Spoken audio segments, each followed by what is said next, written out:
यहाँ पे हमारे पास दो मैट्रिसेस हैं, मैट्रिक्स ए और मैट्रिक्स बी, और हम इन दोनों को मल्टीप्लाई करना चाहते हैं।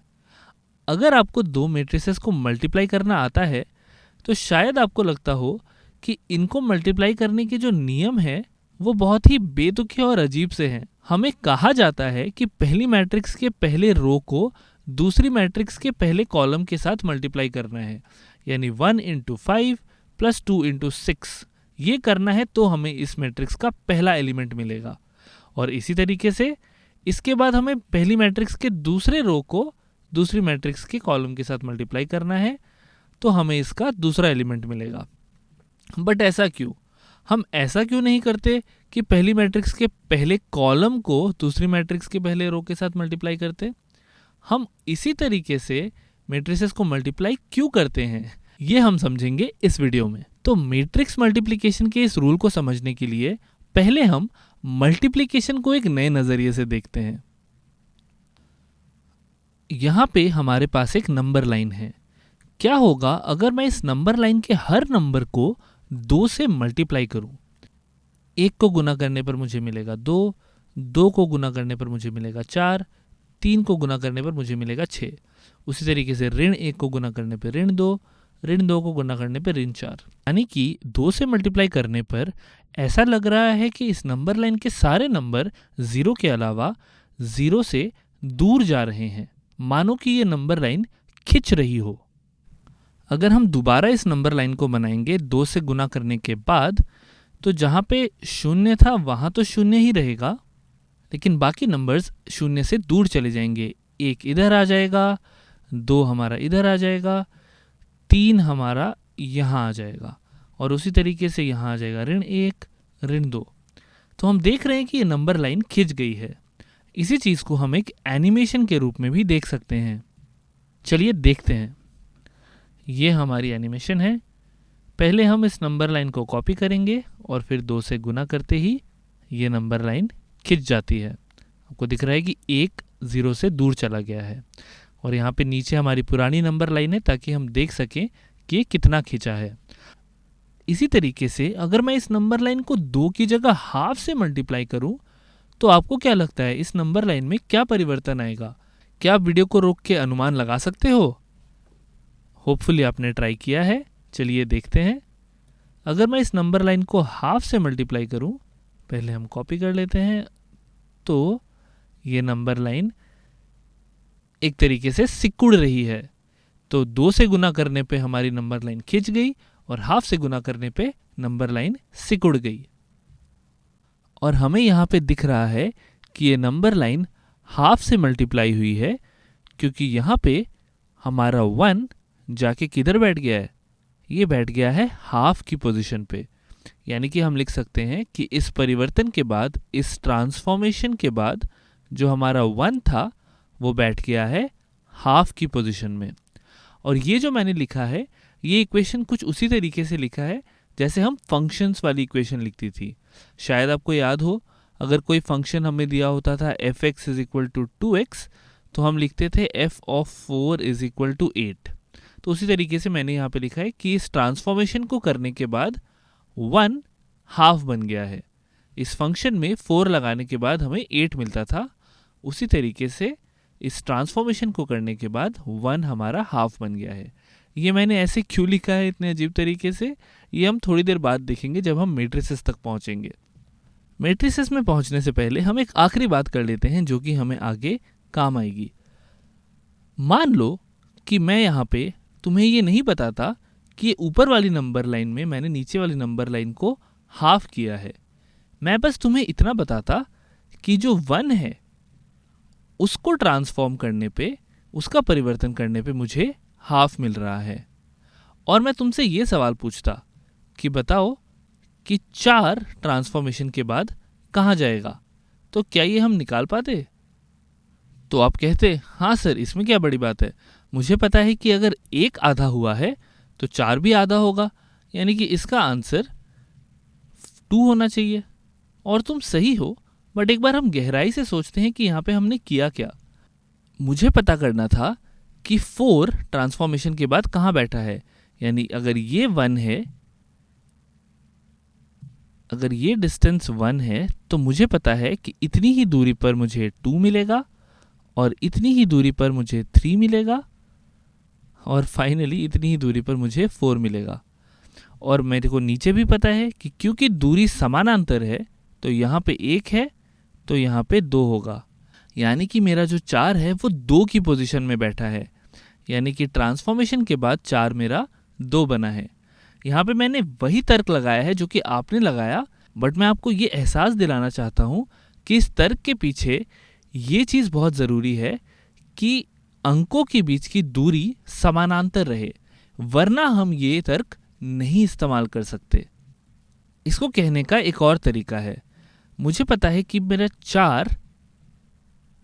4 गुना 1 के बराबर है। यहाँ पे मैंने 4 को बस 4 गुना 1 लिख दिया है, और क्योंकि नंबरों के बीच की दूरी समानांतर है तो यहाँ पे मैं इस 4 को बाहर निकाल सकता हूँ और लिख सकता हूँ 4 गुना T1, यानी कि ये नंबर इस नंबर से 4 गुना बड़ा होगा। और ये मैं क्यों लिख सकता हूँ? क्योंकि मुझे पता है कि दूरी समानांतर है। ऐसे ट्रांसफॉर्मेशंस या परिवर्तन जहाँ पे ये दूरियाँ समानांतर रहती हैं उनको हम कहते हैं रैखिक परिवर्तन। ये नाम इम्पॉर्टेंट नहीं है, बट ये समझना ज़रूरी है कि हर ऐसा परिवर्तन जो आप यहाँ से यहाँ करोगे वो ज़रूरी नहीं है कि रैखिक हो। अगर आपने नंबरों की दूरी बदल दी, यानी कि अगर आपके 0 और 1 के बीच की दूरी 1 और 2 के बीच की दूरी से अलग हो गई तो हम ये नहीं कर पाएंगे। तो हम सिर्फ इस इंफॉर्मेशन से ये इंफॉर्मेशन नहीं निकाल पाएंगे, बट क्योंकि ये दूरी समानांतर है तो हम ये कर सकते हैं। और इसके बाद मैंने क्या किया, क्योंकि ये मेरे को पता था हाफ था तो इसको मैंने 4 इंटू हाफ 2 लिख दिया। यही चीज़ आपने भी की, बट इसके पीछे का तर्क ये है। ओके, तो इतना सब समझने के बाद अब हम तैयार हैं मैट्रिसेस तक पहुंचने के लिए कि मैट्रिक्स का इन सबसे क्या रिश्ता है।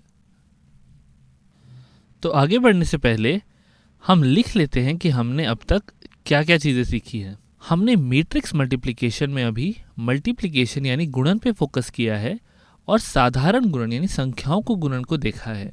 हमने देखा कि संख्याओं का गुणन करने पर हम एक आयामी अंतरिक्ष यानी एक 1 डायमेंशनल स्पेस को खींच या छोटा कर सकते हैं। यहाँ पे हम नंबर लाइन की बात कर रहे हैं, नंबर लाइन को हम एक आयामी अंतरिक्ष भी कह सकते हैं। और ये कैसा परिवर्तन होता है? ये एक रैखिक परिवर्तन या लीनियर ट्रांसफॉर्मेशन होता है, क्योंकि इसमें संख्याओं के बीच की दूरी समानांतर रहती है। अच्छा, तो अब सवाल ये है कि अगर मेरे पास एक आयामी अंतरिक्ष की जगह एक 2 आयामी अंतरिक्ष हो, यानी कि एक 2 डायमेंशनल स्पेस हो, तो मैं इसको कैसे खींच सकता हूँ या सिकुड़ सकता हूँ? और क्योंकि ये 2 आयामी है, इसको तो हम रोटेट या घुमा भी सकते हैं। मैं एक्स एक्सिस को ऊपर लेके आ सकता हूँ और वाई एक्सिस को नीचे लेके जा सकता हूँ। तो इसमें अगर मुझे ऐसे परिवर्तन करने हैं तो वो कौन सा नंबर है जिससे मैं इस अंतरिक्ष के हर नंबर को गुणन करूंगा? इसका आंसर होगा मैट्रिसेस। चलिए देखते हैं कैसे। सबसे पहले तो हमें ये दिख रहा है कि 2 डायमेंशनल स्पेस में नंबर्स थोड़े बदल जाएंगे। जब हम 1 डायमेंशनल स्पेस में थे तब एक नंबर काफ़ी था हमारे पॉइंट को या हमारे बिंदु को रिप्रेजेंट करने के लिए। अगर हमसे पूछा जाता है ये कौन सा पॉइंट है, तो ये है 2, ये है -3, ये है 5। बट अब क्योंकि हम 2 डायमेंशनल स्पेस में हैं तो एक नंबर से बात नहीं बनेगी, हमें कम से कम 2 नंबर्स चाहिए होंगे। तो हम एक्स एक्सिस और वाई एक्सिस दोनों पे नंबर्स डालते हैं, और कोई भी पॉइंट हो उसका पता बताने के लिए हमें इन दोनों नंबरों की ज़रूरत होती है। उदाहरण के लिए इस बिंदु का पता होगा 3, 2। इसका x कोऑर्डिनेट है 3 और इसका y कोऑर्डिनेट है 2, तो इसका पता होगा 3, 2। इसको हम अभी एक नए तरीके से लिखेंगे। इसको हम ऐसे भी लिख सकते हैं 3, 2। बस हमने लिखने का ढंग बदला है, मतलब इसका बिल्कुल वही है। इसी तरीके से इस बिंदु का पता क्या होगा? इस बिंदु का पता होगा -2, -2, क्योंकि ये x में भी -2 है और y में भी -2 है। बहुत अच्छे।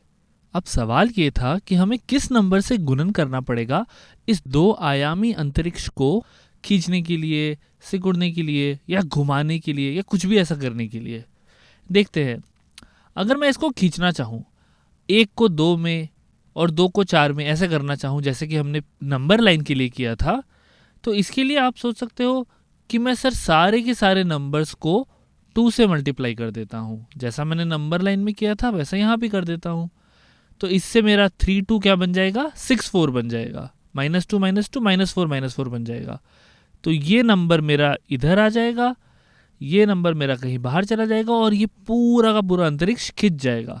और आप सही हो, लेकिन जब आप ऐसा कर रहे हो तब आप दोनों दिशा में एक जितना ही खींच रहे हो 2 आयामी अंतरिक्ष को या 2 डायमेंशनल स्पेस को। लेकिन अगर मुझे सिर्फ एक दिशा में इसको खींचना है और दूसरी दिशा में नहीं खींचना तो, या फिर अगर मुझे इसको घुमाना है तब क्या करोगे?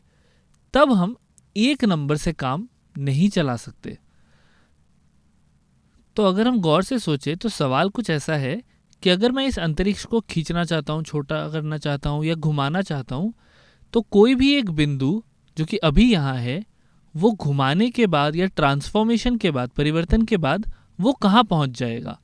तो अगर इसका पता अभी कुछ है, फॉर एग्जाम्पल इसका पता अभी है 2 2, तो घुमाने के बाद, उस ट्रांसफॉर्मेशन के बाद ये कहाँ पहुँच जाएगा, मुझे ये पता करना है। इसके लिए मुझे कोई यहाँ पे नंबर चाहिए या कोई चीज़ चाहिए। तो ये चीज़ हम कैसे पता करें क्या है? अब अगर आपको याद हो तो नंबर लाइन के केस में हमने क्या किया था? नंबर लाइन के केस में जब मुझे पता करना था कि 4 का ट्रांसफॉर्मेशन या 4 का परिवर्तन करने पे हमें क्या मिलेगा, तो मैंने 4 को 4 गुना 1 लिखा था और मैंने ये देखा था कि 1 का परिवर्तन क्या है, और 1 के परिवर्तन से मुझे समझ आ रहा था कि 4 के परिवर्तन में मुझे क्या मिलेगा। इसी तरीके से क्या आप सोच सकते हो यहाँ पे हम क्या कर सकते हैं ये पता करने के लिए कि ये जो टी है ट्रांसफॉर्मेशन, ये हम यहाँ पे कैसे कर सकते हैं। अब जो मेरी ट्रांसफॉर्मेशन होगी वो किसी भी दिशा में हो सकती है। मैं खींच भी सकता हूँ, घुमा भी सकता हूँ, कुछ भी कर सकता हूँ। मैं ऐसा भी कर सकता हूँ कि मैं सिर्फ एक्स एक्सिस में खींचूँ।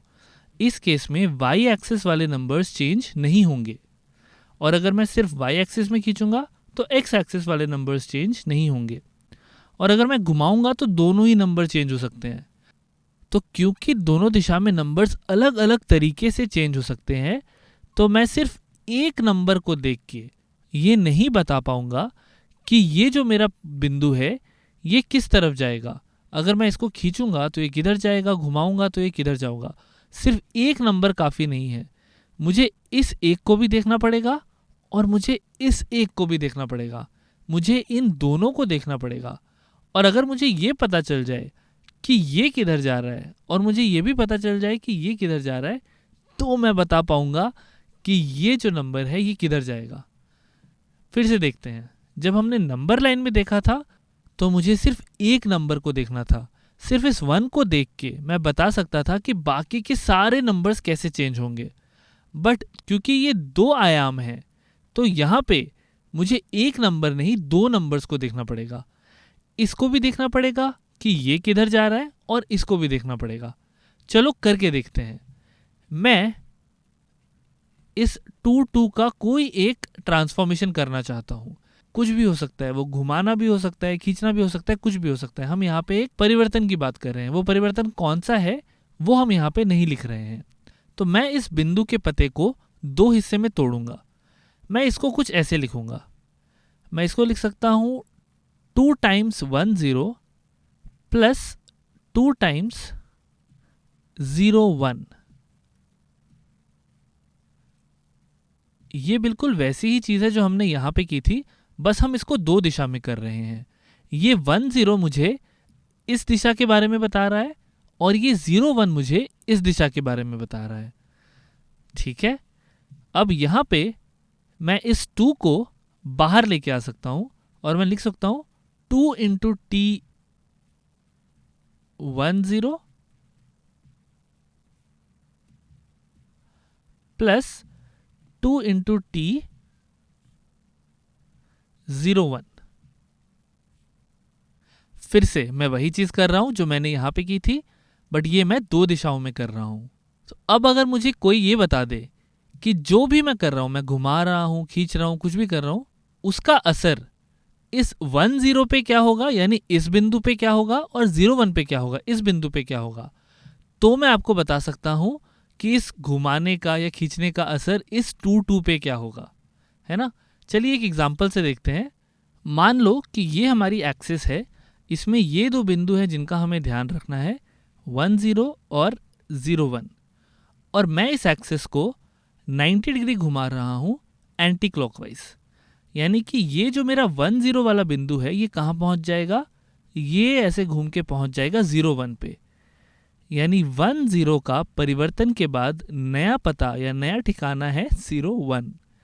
और इसी तरीके से 0 1 का नया ठिकाना क्या होगा, क्योंकि मैं पूरे अंतरिक्ष को घुमाऊंगा तो 0 1 यहाँ कहीं पहुँच जाएगा। क्योंकि इसकी लेंथ 1 है, ये पहुँचेगा -1 0 पे। यानी कि 0 1 का नया पता है -1 और 0। अब ये दोनों मैंने पता कर लिए। अब मुझे किसी और बिंदु का पता करने की ज़रूरत नहीं है चित्र की मदद से। अब मैं बस इसको सॉल्व करके ही निकाल सकता हूँ कि कोई भी और बिंदु कहाँ पे जाएगा। तो 2 2 के लिए करते हैं ये चीज़। हम निकाल रहे हैं t ट्रांसफॉर्मेशन ऑफ 2 2। तो हमने देखा था ये होगा t 1 0 प्लस 2 टाइम्स t 0 1 के बराबर। हमने अभी ऊपर यही देखा था, ये रहा। तो 1 0 को अगर मैं पुट करूं, t 1 0 मेरा बन रहा है 0 1 0 1। और अगर मैं t 0 1 को देखूं तो 0 1 क्या बन रहा है, -1 0। ठीक है, इसका मतलब है इन दोनों को ऐड करने के लिए मैं 2 इंटू 0 प्लस 2 इंटू -1 करूँगा, और फिर यहाँ पे मैं 2 इंटू 1 प्लस 2 इंटू 0 करूँगा। अगर आपको ध्यान हो तो ऐसा कुछ हमने इस वीडियो की शुरुआत में देखा था। कब देखा था, जब हम मैट्रिक्स मल्टीप्लिकेशन कर रहे थे। तो ये किन दोनों मैट्रिसेस का प्रोडक्ट है, एक बार देखें। यहाँ पे हमने 2 2 को ट्रांसफॉर्म किया। तो अगर मैं 2 2 मैट्रिक्स को मल्टीप्लाई कर दूं 0 1, जो कि मुझे बता रहा है कि 1 0 कहाँ जाएगा, और दूसरे कॉलम में मैं लिख दूं -1 0, जो कि मुझे बता रहा है कि 0 1 किधर जाएगा। अगर मैं इन दोनों को मल्टीप्लाई करूं या गुणन करूं मैट्रिसेस का, तो भी मुझे यही मिलेगा। याद है, इस रो को इस कॉलम से और फिर इस रो को इस कॉलम से, तो भी मुझे यही मिलेगा। यानी कि मैट्रिक्स मल्टीप्लिकेशन मुझे डायरेक्टली ये काम करके देता है, मुझे डायरेक्टली ट्रांसफॉर्मेशन करके देखता है, परिवर्तन करके देता है। इसको एक बार पूरा कर लेते हैं कि चेक करने के लिए कि जो हम कह रहे हैं उससे सच में ट्रांसफॉर्मेशन हो रहा है या नहीं। तो 2 इंटू 0 0, और ये हो जाएगा -2, एंड 2 इंटू 1 इज 2। तो इसको अगर मैं देखूँ -2, 2 ये कहाँ पे आएगा, -2 और 2 ये यहाँ पे कहीं पे आएगा। जो मेरा पॉइंट था 2 2 यहाँ पे था, और ये पहुँच गया -2, 2। तो ये समझ में तो आ रहा है, 90 डिग्री अगर मैं घुमाऊंगा इसको तो ये यहीं कहीं पहुँचेगा। तो ये सही लग रहा है। तो मैट्रिक्स मल्टीप्लिकेशन का जो प्रोसेस है वो यहीं से निकल के आता है। ये जो मैट्रिक्स है ये मुझे यही बताती है कि अंतरिक्ष किस तरीके से घूम रहा है, खिंच रहा है या छोटा हो रहा है। और ये मैट्रिक्स मुझे बताता है कि हम किस बिंदु को यहाँ पे घुमा के देखना चाह रहे हैं। तो मैं 2 2 को घुमा के देखना चाह रहा था इस तरीके से, तो मुझे -2 2 मिला। अगर मैं 90 डिग्री ना घुमाता और इसको पूरा 180 घुमा देता, या फिर मे बी सिर्फ 45 घुमाता, तो मेरे ये नंबर्स यहाँ पे चेंज हो जाते, ये नंबर्स चेंज हो जाते, तो ये चेंज हो जाता, तो मेरा ये मैट्रिक्स चेंज हो जाता, जो कि मुझे बता रहा है कि ट्रांसफॉर्मेशन क्या है। तो मैट्रिक्स मल्टीप्लिकेशन का जो रूल है वो कहाँ से निकल के आया, इस पूरी कहानी से हमें अब समझ में आया। मैट्रिक्स मल्टीप्लिकेशन में जब हम इस मैट्रिक्स को 0 1 -1 0 को 2 2 से मल्टीप्लाई करते हैं, या किसी भी नंबर से मल्टीप्लाई करते हैं, फॉर एग्जांपल लेट्स से मैं 3 2 से मल्टीप्लाई कर दूं, तो ये मैट्रिक्स मुझे बता रही है कि मैं अंतरिक्ष को किस तरीके से तोड़ मड़ोड़ रहा हूँ, और ये मुझे बता रही है कि मैं किस बिंदु की बात कर रहा हूँ, और यहीं से इसका रूल निकल के आता है।